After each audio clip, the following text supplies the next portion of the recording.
Aloha! Hey, it's Julie Ziemelis and Lance Owens. And we are here for your monthly real estate update. And today we are going to be going over August numbers as we discuss the September market. And while we're waiting for a few people to join us, our people over here on YouTube, if you have questions, we will answer those as we can after we publish this. But those people on Facebook, you go ahead and give us your questions, and our wonderful guy behind the camera, Eric Ziemelis, say hello. Why, hello. He will read those off for us, and we'll be able to help you answer those questions as we're sitting here live. And if you want to be on the live side, please join our 365 Ohana, and that is accessible if you go to movetohawaii365.com and go to join Ohana, and then you can be part of our live updates. So with that, let's make sure that we're popping open our monthly beverage. You've already opened yours. I'm okay, sorry. So that means we're ready to go. We're ready to go. So Ola Brew is our local brewery, but also they do hard ciders. So this one is a lemon lime hard cider, and yours is This is the Island Lager, and it's called Ma'a. Yep. Ma'a. There you go. Yeah, Ma'a. Yeah, mine's a little bit easier said lemon lime. So a word to our sponsors, thank you. Yes. So let's good people at Ola Brew. Right, people who use local ingredients. You know, real quick too. I mean, I ran into a friend of mine that's been working for Ola Brew for a long time during the lockdown, and I ran into him stocking the shelves there, and it was pretty interesting because they allowed their employees to buy into the company, right? And they were selling, and kicked myself for not buying in at the beginning. But anyways, it was neat. He was there working during the pandemic, and he was working for free, you know, and he was working 40 hours a week for the company, stocking the shelves that he wanted to see succeed, and they've been very successful. That's nice. And but it's because of employees like that. It's a local attitude in employees like that. Yeah. So when you buy into a company and you're the stockholder, it's a good day, right? It's a good day. Yeah. Stockholders get out there and put on their work clothes and get out there and deliver and work. I feel like that's my family every day, working for free, keeping the business running. So. Yep. Okay, so Jay says aloha, Julie, Eric, and Lance, and Brad says aloha, Julie, Lance, and Eric. And then we're coming down here. I got Christine that says aloha, Julie, Eric, and Lance from Anchorage. Christine Younger. She's a little regular there. I'm sure she's hoping for better news than you probably are going to give her in terms of the housing market. So with that, what's the news? All right, let's kind of jump into the thing. So, you know, the biggest thing that we keep saying is supply and demand, and demand. So the number of homes sold, we're going to jump into single-family homes right off the bat. Last year at this time, you guys remember August, things started going crazy, right? Yeah, that's when people started actually buying homes. Yeah, sight unseen, done. Yeah. We're just, we haven't even been to Hawaii and we're buying a home type thing. So the number was 64 and last year. And 64 single-family homes sold. Okay. Yeah. And so that, you know, that's a strong, solid month. It's bigger than average. But remember, it had been suppressed for a few months. So it wasn't anything phenomenal. But considering the times and stuff, it was a good number. So this month, or this year, August, sold 46 homes. So we had a decrease of 28%, but it's all about supply and demand. Right. So, you know, a year ago there wasn't a lot on the market then, you guys, because I got to go back 2 years to run what was actually on the market and what was kind of the average, and there typically would have been probably about 180 homes for sale listed on the market 2 years ago. Last year there was probably maybe 100. I don't have that number. And then what about this year? And this year, for August, beginning of the year, if you remember that news report we did, there was 45 homes available. So, so when 46 sold, more than were available, you know, on a given day, that's still a strong indicator that the market's still strong. Don't let the numbers confuse you. That's why you guys are tuned in here, because we go beyond the numbers. Interestingly, so let's jump over to the price of the median price because of that. Now, a year ago in August, the median price was $668 So just call it that almost seems affordable now. Median home price was affordable at $669. This month we are at $936,000 as a median price, and we have spent most of this year over $900,000. We even hit $999,000 in April, I think. We're so close to breaking $1 million for the median price. I know that's probably not a good thing. No, I don't want. Yeah, no. I hope that we don't actually have to hit that. So. No, but just to have hit that and just to say you did it. But you know what? Though we were talking about this before you guys jumped on, that there are houses here that are selling for $20 million, right? And that is like that bumps the little statistics up a bit too, right? It does change them, but if you look at, we've got almost, we're up to August, 8 months. Yeah. 8 months in, and we're looking at, we've been, I think, over 900 almost every month, I think. For 8 months? We were $899 or something, I think, last month, if I didn't think back. Yeah, so it's been around that, huh? Yeah, it's been around that. And sorry, we've been out on appointments all day. I did not get these numbers uploaded, but hopefully by the time I go to bed tonight, you guys will have the black and white physical report that will give you all the areas of the island. Waikaloa, Puna, and we got a question. Brad just said Oahu hit $1 million median price in July. Yeah. Okay. Yeah. Well, if you guys remember, Lance also kind of called it and said, "Don't think you're all special, Oahu. Big Island is just as kicking in terms of selling multi-million-dollar homes, right?" Yeah, I did. I sent a thing over their news station, called them out. Said, you know what? We're the silent but mighty housing market in the multi-million. Well, yeah, it's funny because people are like, "Oh, I'm going to send." I've had Oahu agents call me up to want a referral to send me somebody because they want something affordable, and I'm like, our median price, this back in April. Yeah. I said, we're at $999. I said, you guys are at $1 million, so it's not. Yeah. So you're not going to find that here. But anyways, okay. We are at what is it, 936, I think, and so that's interesting number. Again, at 45 sales. I did look. There wasn't huge sales like the previous months. We had some $40 million sales, and some 20 and things like that. $40 million. And that was cash too. So. So looking at those numbers, it wasn't too bad. They were up there in the millions, but anyways, that's pretty good. Mm-hmm. Looking at, let's jump over to the condos real quick. Condominiums. You guys watch this. I know I keep repeating myself, but we told you at the beginning of the year to watch condos. That was going to be the next thing. So condos went from 35 last year because people wanted to buy homes. They didn't want the condo market, but as the price jumped up to homes, 200. In fact, that number is different from last year to this year. Anybody that does the math, is $267,000 increase in median home price in 1 year. Mm-hmm. So that is like putting a condo in the back of your home or something almost, if you'd have done this a year ago. So condos went from 35 that sold last year to 51 this year. Yeah. So a 45% increase in the number of condos sold. So, and help me on this one, just because I think people should need to know, are people, do you think, saying, wow, my condos were so much more than I paid for it, I'm getting out now? Or what do you think is happening here? It's hard to say because the condo market, we're going to see a whole different number next month, you guys, because the condo market, right now, there's only 28 condos that are available on the market right now that are fee simple. Yeah, that's 28. It. 28. That's it. There's 50 that are what do you call leasehold and fee simple. Yeah. But I try to look at just the fee simple ones because that was the bulk of our inventory. Seeing a lot of fee simple go on the market more than I think I ever did, because a lot of leaseholds going on the market because this is the time that they seem like a good deal, and a lot of people don't have a full understanding.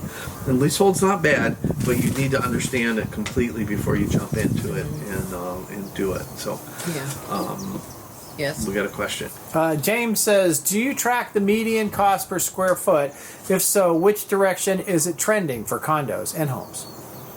So that would be up. I don't track the median price because it is all over the board, and I'll tell you a couple of reasons why. Because the exact same condo in the exact same complex, because of the ocean view versus not the ocean view, it just jumps up the price per square foot ridiculously. So it's hard. If we were in a normal metro area where there wasn't any outside factors, it was just price per square foot. And it's apples to apples. Yeah, it was apple to apple, but it can be easily $25,000, $35,000, $40,000 difference in price for the same square footage because of view, and they don't take that into account. So I do, if you want those numbers, I can, in all the MLS listings that do sold, it has done their price per square foot, and it is readjusted by the sales price. It's not by the list price. So that is in all the reports. That's good. Okay. Median price on condos. So this will jump to a little bit there, which I find this very, very interesting, because condos went from $400,000 last year to $385,000 as a median price this year. Again, that could be skewed. It could be skewed, but we had 50 sales, but I think that included a lot of the leasehold. A lot of those again came on the market. So I think that it is skewed because. I had a condo, a 1-1, listed at $340,000, I think it was. We had multiple offers, and it was a 1-1, and it's so it's just kind of looking at that, looking at the median price, because most of them are 2 bedrooms and stuff. I think that's a little bit skewed low. But we'll see what next month, with so few on the market right now, next month we can see. Okay, so get this. So let's say there's 50 condos in the market. Let's say 8 of them were leasehold. Everyone would normally say, I'm not going leasehold, I'm going the other ones. But when there's so few things on the market, people are now looking at leasehold thinking, maybe I can make this work. I can make this work. Let's look at this. How long does the leasehold go? Right. And just so you guys know, when he's telling about this, leasehold, because of it's got some complications with it, are usually priced a lot less than really what the average condos going for on the market, right? So that's the reason why people are like, oh, well, how come this condo's $299 when this one's $350? It's just a different animal, and what you're saying, it sounds like right now, it seems that more and more people might be going that route because they're saying, I'd rather have something than nothing. Yeah, more along the lines, I would rather have something than nothing. I want to get there. I'm done where I'm at. I gotta get there. And I just want to get in the market. I want to get in the market. And to me, with as cheap as money is these days, this is where I have the hard problem. When money's at 6-7% interest, at leasehold may make a little bit more sense. But when you've got a HOA maintenance fee of $350 a month, and then you've got a leasehold fee of another, could be $200, could be $400, could be $600 a month, depending on where the condo's at, in leasehold fees on top of that. So that $600, well, let's just round it off to $400 a month in leasehold fees. That's a lot of money in today's market that you could bump up what you could afford to pay for fee simple. Oh yeah, see, that's okay. Yeah, guys, so there you go. Again, at high interest rates, it wouldn't have made, it would have made some sense. But today, it's hard to make sense of it. Yeah. And I don't got anything against leasehold, because with a condo, you never really own the land underneath you, so it's not as big of a deal as a home if you do it. Because now, instead of having 200 condo owners in your complex owning the land, you've got 201 because you got the main guy person who runs that owns it. Yeah. So. It's an interesting part of that. Yeah, and one of our friends actually bought into one of the leasehold condos 2 or 3 years ago, and now she's selling because she has to leave the island, and now she's going to make a nice little profit. Yeah. So it works. It works for sometimes. It just Yeah. But make sure that if you don't use us, which is ridiculous, make sure that you ask your realtor about how a leasehold actually stacks up financially in terms of all of the costs. Before you say, and again, if you, that changes your apples to apples. It does, right? And there's now you got another factor. little fee in there, right? You got another fee in there, but you've got a factor in there too of the leasehold payment is. I'm not a tax expert, but I've been told that you can write off that in your taxes too. So that's why a lot of people that own businesses will do that. And so maybe if you're doing it as a vacation rental, you're able to write off that leasehold fee. So there's some advantages. I'm not against leasehold. Okay. I just kind of stay away from them because there's a lot of complications with it. We do some. There's a couple of buildings that are pretty straightforward that we do. Okay, and this has something just total off base. I heard that if you do leasehold, you don't have to pay Hawaii state property taxes. That's interesting. I'm not going to comment on that because I don't know that answer. I'm not. It's not. Okay, I've heard but yeah, I think think that's right because it'll be years in between me doing a leasehold sale that I would have to double check on that. Okay, but you don't own the land, so, right? So that's why you don't own the land. Yeah. They do, so you're not responsible land, for the property tax payment. They are. So that's what I've heard. Sometimes that you can actually save money in terms of property taxes because you don't have to pay it because you're basically leasing the land. Yeah, it's interesting. I don't know that answer. Look at I have stumped the great Lance Owens. Don't ever do that. Julie Ziemelis was getting her real estate license.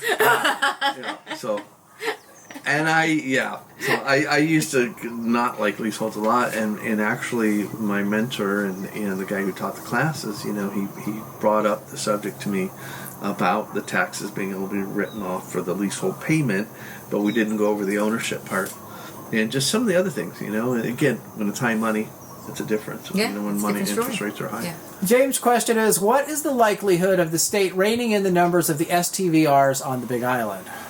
They tried that already. Well, they did. What do you say? I mean... So it's interesting. So kind of locally, what I'm hearing is they hired all these extra people to handle all the STVRs, and it worked in the first few months when they had to do it, and now since they aren't allowing any new ones, when it comes to homes, now they are in the condos. You're fine on condos, but in the homes are not. So they got a lot of people sitting around doing nothing. And a lot of people have sold out because of this when they shut down the rentals here, so people just sold. So I would not be surprised if in the future it's actually loosened up a little bit here. To get some extra cash involved. Yeah, because they actually kind of shot themselves in the foot a little bit in terms of collecting those taxes and fees. And that was the old mentality, the leadership here before. The leadership that we have now is a lot more... consumer progressive, friendly. Yeah. So, well, and also not pro, like this development and everything else, but they're just a little bit more, I think, level-headed and not just pro or just completely against any kind of building. And right, and now they're also looking at ways, and just like every city, I think in America, is making sure that they have some kind of income coming in. Yeah. And the STVRs actually provide income. And when you cut them at the knees and you lose that income, then you start going like, how much of a hit did I just do to that? Yeah. So I think you're so. right. I think I've been hearing that too. So we'll see. Yeah. Because it is the right people in there to make those changes. And again, I believe that property owners should have the right to do the best that they can do with their property as long as it's within the CC&Rs. So if you bought in a family neighborhood knowing that it's a family neighborhood, you need to abide by that. But they took away some of the places from subdivisions like Kahakai Estates and Keoho Estates and some of those that were specifically built to handle vacation rentals. And everybody that bought in there knew that. It ran with the land. The title on that ran that it was you could always use it for vacation rental. And when county codes took away that was kind of... we were expecting a lot of lawsuits, and then, there was things in the works. Didn't I see in the law somewhere on some article that if it's in the CC&Rs, that you can have a short-term vacation rental in the development, that the CC&Rs have precedence over what the county tells them to do? Because it has precedence if it stops the STVR. If it allows the STVR, it does not. And Hawaii's Hawaii law works as it's protecting what they feel to be the consumer. Okay. So what most protects the consumer, and they've decided that it most protects the people by not allowing them. Okay. And that's where I think is wrong. Again, you got Pualani Estates where it's firemen and policemen and families and school and things like that. So they need people to not be up on their cell phone at 3 a.m. throwing cannonballs into the pool, partying and having a good time, just like I would do if I went back to the mainland. So that's where the problem lies. Yeah, but you're right in fact that like Keoho Bay Estates has those big houses. Keoho Estates was built. Those people were told from the day they bought it in 1984 that they could subsidize their ownership costs by being able to rent it. And now they're taking it away? Now the counties decide they can take away that property right, and that expected a lot of recourse on that. Yeah. And nothing really. Nothing really. People decide to sell their house instead. Yeah. Yeah. Yeah. So, okay. Remember that happened in 2018. It took a while to unwind, kind of for things to kind of shake out and see what was going to happen. And then 2019 prices went up, and now there was a dollar value on the people that did get the approval on it. Mm-hmm. So, yeah. So, okay, any questions on that one, Aaron? No?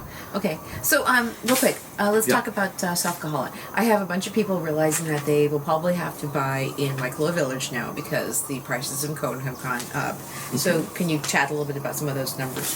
South Kahala, let's look at the residential numbers sold. Went up 45%. So, that kind of shows you. Again, we've talked about this a lot before. It's a ripple effect. Bomb hits here in Kona, and it ripples out, and it takes a while, and it goes to Condos, and it heads out to Captain Cook and Waikaloa and Ocean View and everything else. So it was interesting a month and a half ago when we ran out of inventory here. All of a sudden, all the Waikaloa agents were getting hit with these multiple offers and over asking, which wasn't happening there yet. Ever. Ever, really. So that happened, and then so now we're looking at, they had a huge jump in numbers. I did not look to see what is active. I'll look at that when you talk about something for a minute. Yeah, I have about 2 people looking for Waikaloa Village right now, so I did kind of a check on them. Okay. Because I just want to see what's going on, and there's like 2 houses up there that are for less for $700,000. They're still remaining active, but for the most part, you can't find anything less than $625. I don't think. Well, okay, so let's talk about the median price up there. Okay. It jumped from $570 to $870. Oh, good lord. So it went up $300,000. It's a 52% increase. That's horrible. Yeah. but statistics are sometimes skewed by big sales and stuff like that. Right, so they had a huge, the last couple of months have been big there. Yeah. And it's been huge. Yeah. And the to compare that, so it said 52% increase.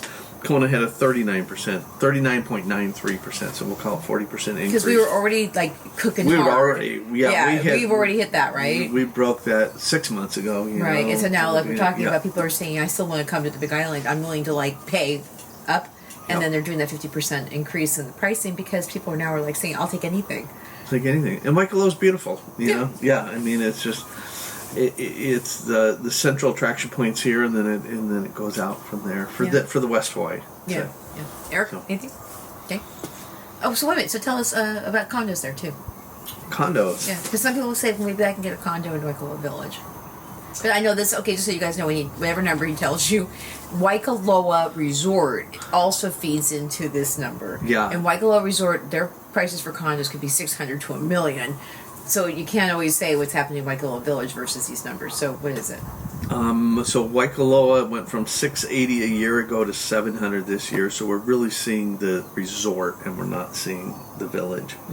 So let me keep everybody entertained for a minute. Okay. I'm just going to pull up active just so you guys over there real quick. Because there's and again, I'm obviously Hawaii is expensive. I'm not saying, well, you should try and look for a $250,000 condo, but there are condo complexes up there that are 2-bedroom, 2-bath in places like Alimalani, where Eric and I used to live, that maybe you still can get into for less than $350. Let's see what's coming up. Wait. Let's see. So Lance and I used to always use Alihilani as the bellwether for condos in Kona.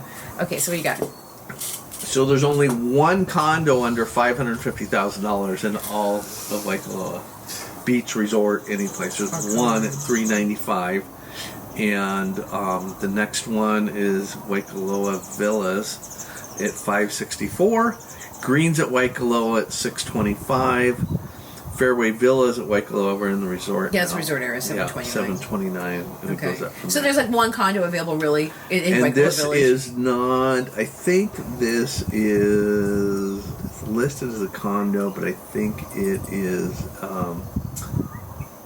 pulling this up, why may No, that's not even, what is that? Yeah, look at that. That's not even really a condo. It's it looks like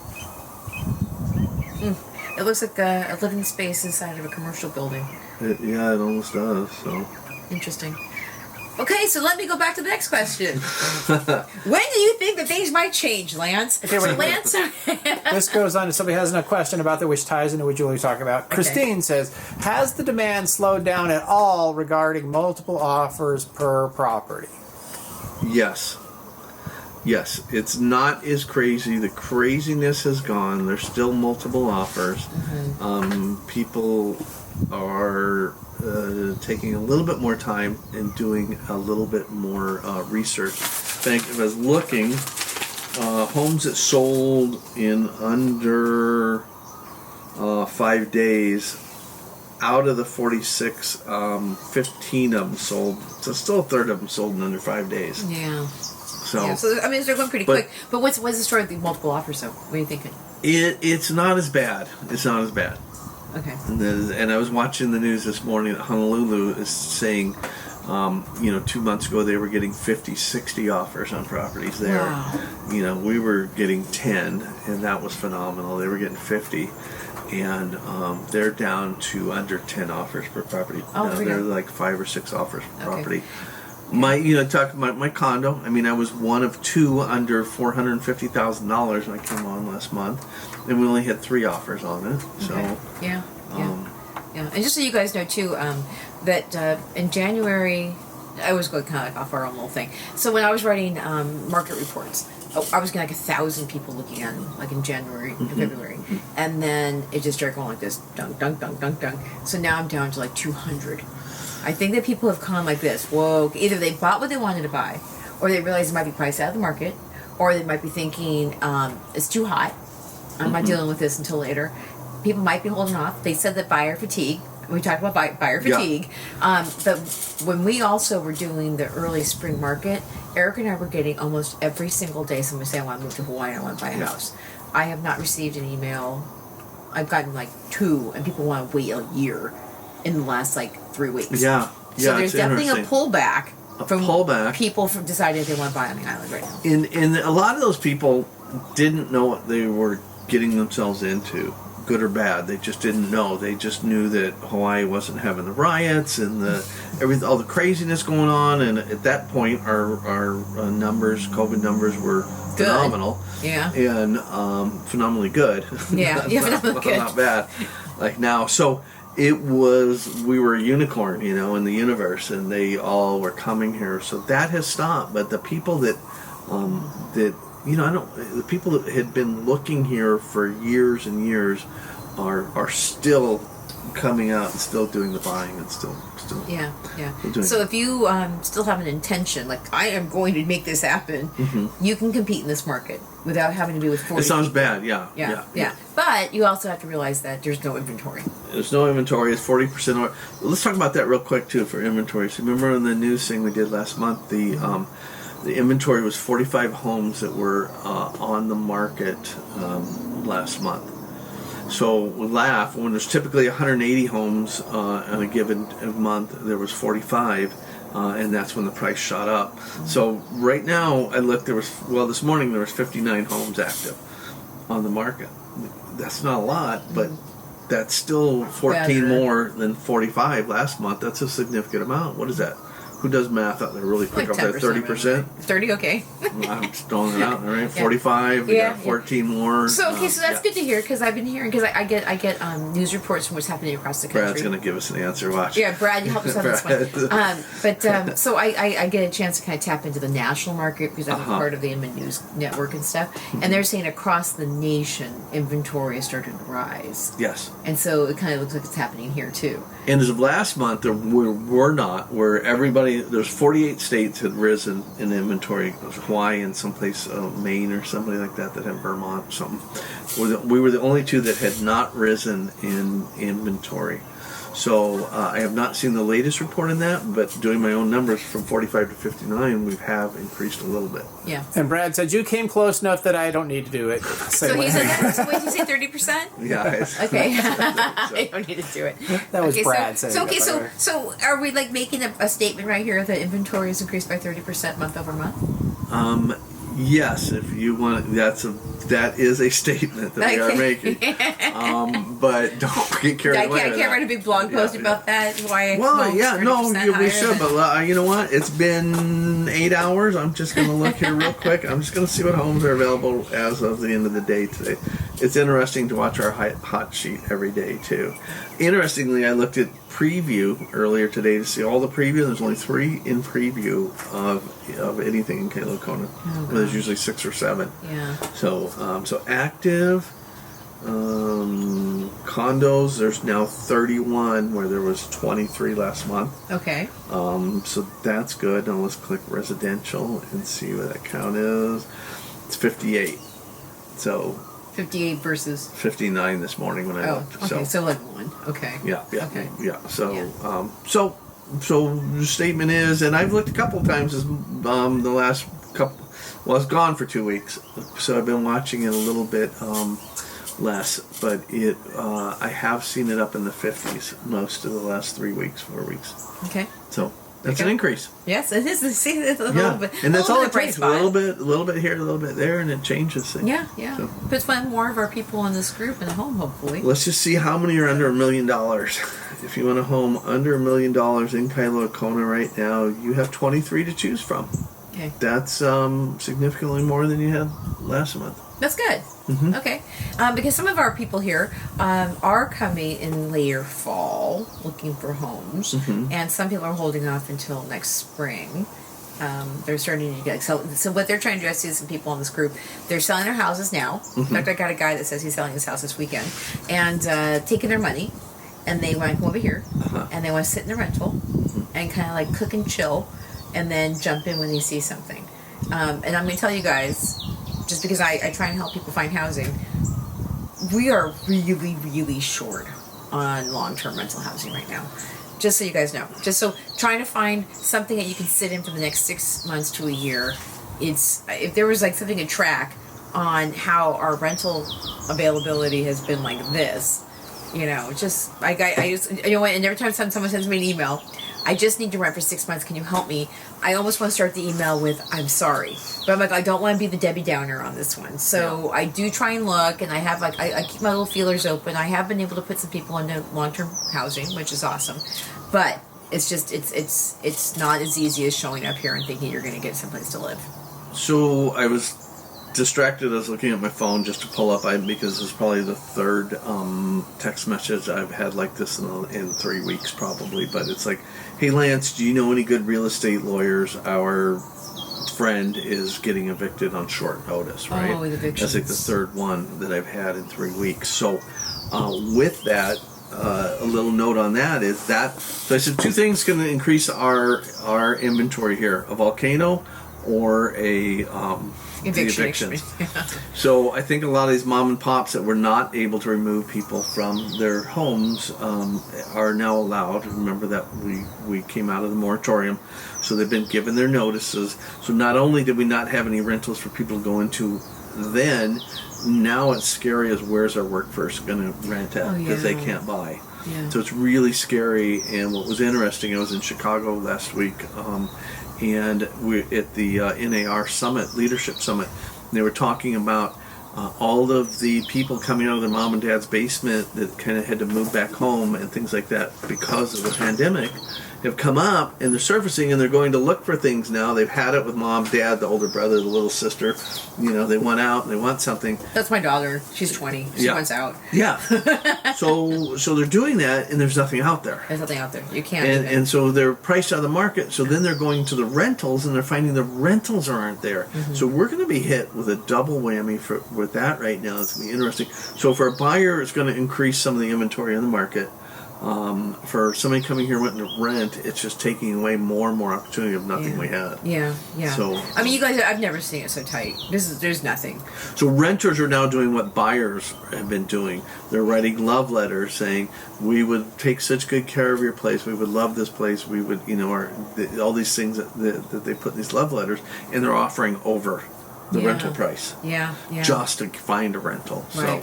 It's got so if you like multiple offers on rentals. Yeah. No. Seriously. So that was that's on a national level. That was with Lawrence Yoon from NAR. Yeah, he's the economist. So yeah. So Brad is saying so far does not appear to be a surge in evictions. Do you think that is going to change? Okay, help me on this one. Didn't Iggy say that he wasn't going to people get kicked out until later? No. Okay, so now we're done. It's open. It's open. Okay. And so Brad, what's happening? The people 4 months and behind have to go to arbitration first and do things or mediation. Okay. And so the mediation people are saying that they've gotten quite a few calls and they're working through it. There was a hiccup there because nationally the CDC put a moratorium back on, and we didn't fit into that moratorium, but people were afraid to do it here because we fit 2 of the 3 criteria, so people automatically assume that we fit the criteria without doing the homework on it. Uh-oh. But we didn't fit the criteria. We were shy 1. And then EA came out and said, I can't go back. We need to move on with our economy. First logical thing I've seen him do, and not that I want people evicted or anything else, but a lot of mom and pops have been people need to pay their mortgages too. So and a lot of people, there's thousands of jobs out there and nobody's filling them. So and they're not paying their rent and they're not filling the jobs. So something's wrong here. So we got to get back into normal economy. So so I think the evictions themselves are going to take several months. It'll probably be the beginning of the year before we see the people actually out. But what is bigger is the people we said that we're paying and we're good. They don't have. We can give them a termination of the lease notice today and say, sorry, you got 45 days, get out, because most of their leases expired. Most of them had 6 month to a year lease, and those leases expired during the pandemic, during the moratorium, and so nobody could do anything except for extend it month to month. So now that all bets are off, so now I'm getting these text messages. Yeah, and people raising the rents too. And now they can raise the rent to. Is there a cap or anything? Nope. There's no cap. We have no cap in Hawaii. Nope. Okay. So Brad says he sent a link on how the mediation process works in Hawaii. And there's a link down in the put it down there. So I was doing some work with the Hawaii Mediation Center, and they're trying to deal with all of that. And they saw this coming. They said thousands of people could be affected. Mm-hmm.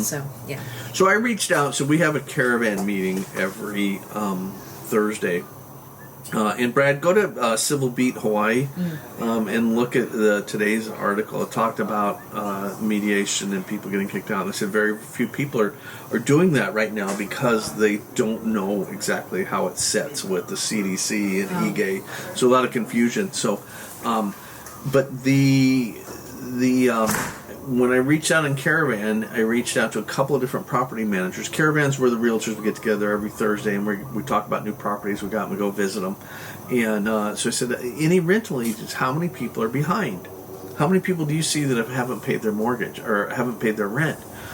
And I had 3 responses from people that do it, and they all said none. Oh, yeah. So I don't think that we're going to have it's people. Big. Yeah, I don't think it's as big of a deal as they're making it out to be. Maybe Honolulu's a different animal. I don't know, but I talked to our Honolulu office today, and we don't have anybody behind there either. Okay. And so Brad is backing you up. Brad is our resident health researcher. Got Johnny on the fly. Throw those links into the mix. Brad says Hawaii landlords can now evict their tenants, but not many cases are being filed. Okay, there you go. And also, if you guys think about this, if you were looking for a way to make money, there have been numerous opportunities for you to keep your house, starting in February when we have an over-tourism experience. Yep. You can make money all day long on this island right now. There is a hiring bonanza. Yep. So people who wanted to stay in their houses could probably have figured out a way to get a job, if not 3, to keep the housing going, right? To me, yes. So that kind of dumbfounds me, this whole thing, because I'm looking at that article I was talking about. Anybody watching this, look at the Civil Beat today. It's in the link. Okay. So our YouTube people might not see it unless Brad posts over there too. But on 9/9/2021, Civil Beat article, they talk about it, and here's somebody talking about, I want them to extend it. They interview a person, and they don't want to take a job unless they can telecommunicate from home to homeschool their child. And I I appreciate that, and I'm all for homeschooling or however you want to teach your child. That's always been a debate in America, you go off to work to just pay for someone to teach your kids. So it's a whole other battle that's been going on for 100 years. But if they haven't paid their rent for a year, they don't want to take a job that's been offered to them because they can't telecommunicate on it, and there's sacrifices that we all make to do things, and this landlord needs to pay their mortgage. They need their rent paid, and there's rent help out there that's available to people. And some people in that article, they're just ghosting. They're not even answering these things when they could probably get caught up and catch if the tenants participated with the mediation people. There's millions of dollars out there to get it to these landlords and clear everybody's record and come to a happy mediation of everybody. There's a lot of nonprofits out there offering rental assistance. Yeah. So okay. So Eric Ziemelis gives us the time is ticking. Is there any other questions related to for sale housing? Nope, we're good. No. Okay. So what we're gonna do? Eric's like this junk. Jump. Is that we will see you guys next month. Next month. But if you guys want to continue this conversation, we're going to be having our third Thursday at 3 in 2 weeks from today. Okay. And we will have some other realtors also on board. We have a nice little conversation around the island about what's happening across different markets. So come back and stay tuned for that. And what we're hoping to do, so the WIN team says that rates aren't changing enough to do a monthly mortgage gig. So what they want to do is they want to switch to a quarterly mortgage gig. Okay. So what we were thinking about maybe is bringing in maybe a cultural educator to help people who are thinking about buying a house here understand more about some of the cultural aspects of living in Hawaii. So we're looking to do that next Thursday. So that way you guys can get a little bit more information. You can ask questions about living in Hawaii basically is like living in a different culture. Right? This isn't like the mainland, so you should know that. So we're going to try and help you guys understand that a little bit more, too, on a monthly basis. And never say, back in the States, this is how we do it. Yeah. Hawaii is a state. Okay? Hawaii is a state. We are a state. Count the stars on the flag. Hawaii is a state. But thank you, guys. I appreciate everything. We're here for you. Thanks for being here with us. Okay, so with that, aloha, and we will see you on the backside.